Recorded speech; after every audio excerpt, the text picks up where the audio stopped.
RMC, jusqu'à 6h30. Charles Matin. Anaïs Castagna, Charles Magnin. 6h11, bon réveil à tous, vous êtes bien sur RMC et sur RMC Story. Oui, vous entendez peut-être tousser sur ce plateau, c'est parce qu'à côté de Géraldine de Maurice, il vient de s'installer Emmanuel de Chypre. Salut Manu. Bonjour à tous. On va parler tout de suite météo et climat sur RMC. L'invité de Charles Matin. Avec Patrick Marlière, bonjour. Bonjour. Vous êtes météorologue, directeur du bureau d'expertise Agathe Météo. Et vous êtes avec nous pour décrypter ces records tombés en début de semaine. Lundi et mardi ont été les journées les plus chaudes jamais enregistrées sur la planète, avec plus de 17 degrés de moyenne. Pour le dire clairement, il n'a jamais fait aussi chaud sur la Terre. Alors oui, c'est inquiétant quand on le dit comme ça, Patrick Marlière, même si moi en découvrant ce chiffre, 17 degrés, ça paraît pas excessif comme température.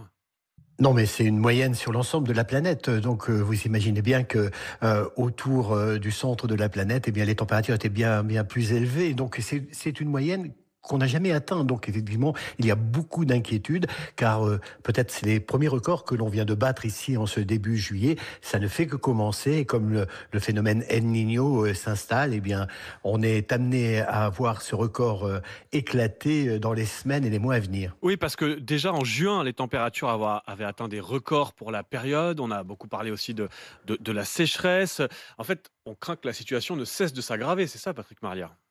Tout à fait, et effectivement, le mois de juin, on n'a pas eu des records de température au mois de juin, mais on a eu des records de jours de chaleur. C'est-à-dire, on parle de chaleur quand la température dépasse à l'ombre les 25 degrés. Eh bien, en France, on était notamment sur la moitié nord du pays à pratiquement 17-18 jours où on était au-dessus de 25 degrés. Donc, effectivement, une chaleur qui s'est installée progressivement, et le phénomène El Niño, qui lui, aujourd'hui, est confirmé qu'il va s'installer dans le second trimestre et semestre, en tout cas 2023, eh bien, va amener des records de température, pas seulement cette année, mais aussi les années à venir. Justement, Patrick Marlière, ça fait là, tous les météorologues nous s'inquiètent d'El Niño. On a eu cette annonce de l'ONU il y a 2 jours qui nous dit c'est officiel, le retour d'El Niño. Mais j'aimerais qu'on comprenne tous. Je vais me tourner vers Géraldine de Maurice. Géraldine, est-ce qu'on peut expliquer en 2 mots ce que ça veut dire ce phénomène El Niño? Oui, El Niño, on le surnomme l'enfant terrible du climat, hein, donc ça veut tout dire.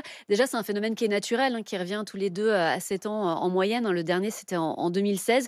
Il dure environ 1 an et monte en puissance au fil des mois. Concrètement, ça se traduit par une hausse des températures à la surface de l'océan Pacifique, au niveau de l'équateur. Ça perturbe les courants marins et ça a vraiment des répercussions sur tout le globe, avec notamment une hausse des températures moyennes sur la planète, mais aussi une hausse des phénomènes météo extrêmes. D'un côté, on a des risques de graves sécheresses et d'incendies sur une partie de la planète, comme en Australie. Et puis au contraire, on a un risque d'inondation, par exemple, en Amérique du Sud. Et alors, El Niño, Patrick Marlière, là on parle de l'océan Pacifique, mais ça va quand même avoir des conséquences jusque chez nous en France. Ça va avoir des conséquences sur l'ensemble de la planète. Alors, ça a été bien expliqué juste avant. Lorsque ce courant se met en place dans le Pacifique, lorsqu'il touche, par exemple, toute la côte ouest de l'Amérique du Sud, eh bien, il vient perturber la faune et la flore, l'activité, bien sûr, de tous les marins-pêcheurs de cette côte ouest. Et puis, il produit des phénomènes extrêmes, des inondations dans le sud de l'Amérique du Sud, dans le sud même des États-Unis. Et ça influe sur l'ensemble de la planète, car le réchauffement du Pacifique, eh bien, les océans sont en lien direct avec l'atmosphère. Évidemment, les phénomènes extrêmes se produisent. Donc là, oui, ça y est, maintenant c'est confirmé à plus de 90% que ce phénomène va s'amplifier. El Niño arrive, l'enfant Jésus, donc il est attendu pour la fin de l'année dans sa position extrême sur l'Amérique du Sud, et il va influer surtout dans l'année 2024. Et effectivement... mais ça, c'est terrible, parce que Patrick Marlière, là, on est en train de s'inquiéter déjà des records de chaleur sur la planète au tout début du mois de juillet 2023. J'imagine que vous craignez déjà un été 2023 qui sera très chaud, et on peut déjà annoncer un été 2024 encore plus chaud à cause d'El Niño, c'est ça? Tout à fait, vous avez résumé, effectivement. Ça fait plusieurs mois que les modèles météorologiques annoncent cet été 2023 particulièrement chaud, donc avec des phénomènes extrêmes. On va y goûter d'ailleurs ce week-end. Les températures vont grimper au-dessus des 30 degrés sur quasiment l'ensemble du territoire, avec certainement localement des records pour un début juillet sur certaines régions. Mais voilà, donc c'est parti. 2023, c'est sûr et certain. Et puis 2024, effectivement, car si El Niño est de telle intensité ici début juillet, eh bien, l'incidence sur 2024 et les années qui vont suivre, eh bien, il est indéniable et il va se confirmer. Ouais, mais alors, je suis désolé, Patrick Marlière, mais alors, quand on vous écoute ce matin, c'est le constat scientifique, je ne le remets pas en cause, mais c'est presque désespérant. Là, on se dit, 2023, c'est trop tard, 2024, il fera encore plus chaud. quel intérêt de s'astreindre à des petits efforts aujourd'hui du quotidien alors qu'on a l'impression que la machine est lancée et qu'elle est inarrêtable?